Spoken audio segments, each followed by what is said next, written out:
The issue of performance-enhancing drugs in boxing was again the biggest story of last week when it was confirmed Alycia Baumgardner had failed a test. It was conducted on July 12 by Drug Free Sport, an American agency used regularly by Matchroom Boxing, 3 days before she defeated Christina Linardatou on points in Michigan. A boxer fighting days after posting a positive test is always troubling. We're told that certain testing agencies don't have the infrastructure in place to return the results of a test within 3 days.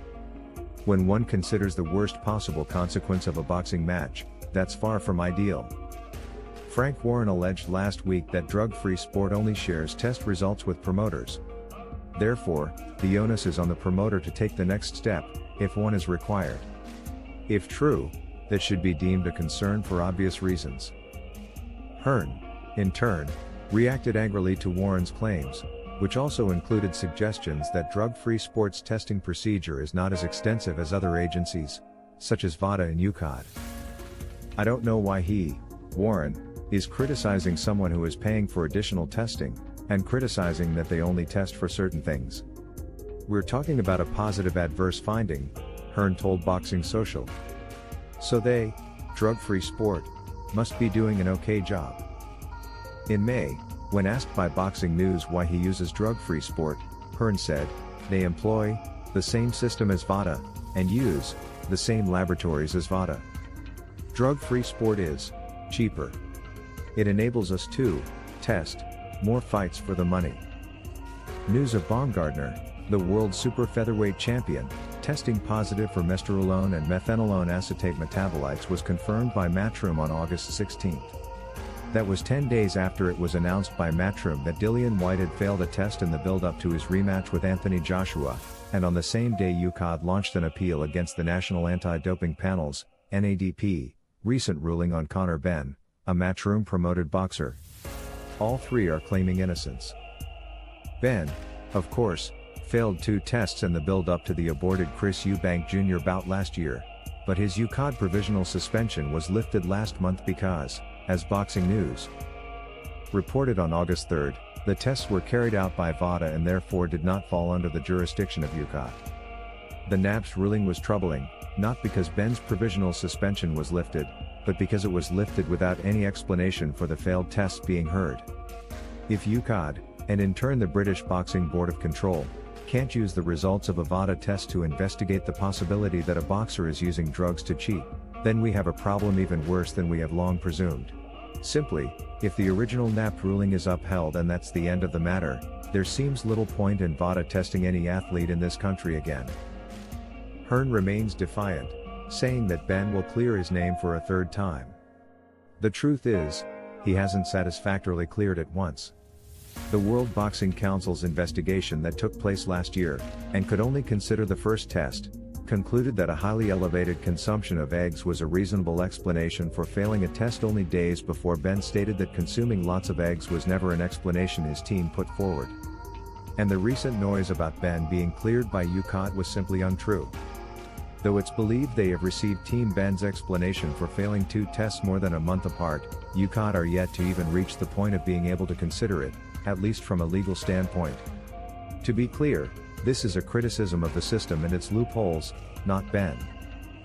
Hearn has stated that Benn, who has secured a license in a different territory, might still fight in September before that appeal has run its course.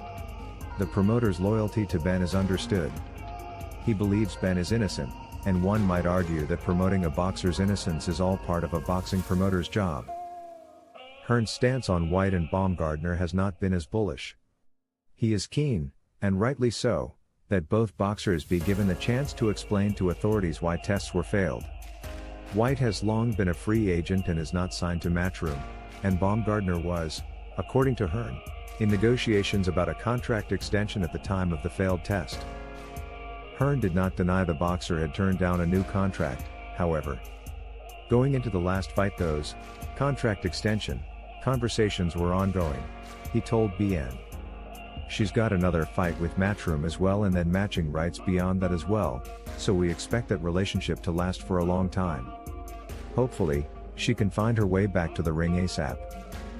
The positive test and how it is dealt with is the important issue. The fact it generated so much attention, and Hearn was made to answer so many questions about it, highlights the growing unrest that the policing of failed tests is inconsistent at best. Hearn has faced criticism in recent years for his attitude towards PEDs. Though a public advocate for a clean sport, a sensationalist report regarding the number of boxers he has promoted in recent years that have failed tests raised some eyebrows when it was published last year. An example was the Joshua Andy Ruiz 2 card in Saudi Arabia in December 2019. That promotion included 4 boxers, Whyte, Alexander Povetkin, Mariusz Vach and Eric Molina, who had failed tests in the past. The event came 6 months after Hearn promised to never work with Gerald Miller after the American was caught with PEDs in his system ahead of a projected bout with Joshua. It is correct to point out, however, that any promoter is free to promote any boxer who has a license to box. Though the blue sky thinking might be that drug use would be eradicated overnight if every promoter and broadcaster refused to work with anyone who failed a test, irrespective of the reasons why, the reality is quite the opposite. Hearn did not stage any fights involving boxers who were unlicensed to do so in the territories in which the events were staged. And to accuse only Hearn of welcoming old drug offenders back to boxing would be grossly unfair. He is far from the only one. He's also one of the few who consistently puts himself front and center to answer questions about it. So, why is Hearn being made to answer more than any other promoter about PEDs? There are several reasons. One is the ongoing Benn case and the mismanagement of it at the start. For as long as that drags on, Hearn will be associated with it. So, when he's being posed questions about Whyte or Baumgardner, he's also being asked about Benn. There will naturally be questions about a new drug testing agency, too. Boxing has not been helped by multiple sanctioning bodies, champions and commissions. It seems unlikely that another drug testing agency will ease the congestion. Other cases are worth referencing when attempting to understand further. In July 2019, Matchroom promoted a contest between Whyte and Oscar Rivas, 1 month after learning the British heavyweight had failed a test. Whyte was cleared to fight by the NAP, and UCAD charges were later dropped. 5 months later, after Julio Cesar Chavez Jr. refused to take a random VADA test ahead of his bout with Daniel Jacobs and was suspended by the Nevada State Athletic Commission, Hearn took that fight from Las Vegas to Phoenix, where Chavez was granted a license. No guidelines were bent or broken, they merely changed from state to state, from sanctioning body to sanctioning body, from commission to commission, from drug testing agency to drug testing agency. When the lines between right and wrong are blurred, it should be no surprise that those lines are crossed so frequently.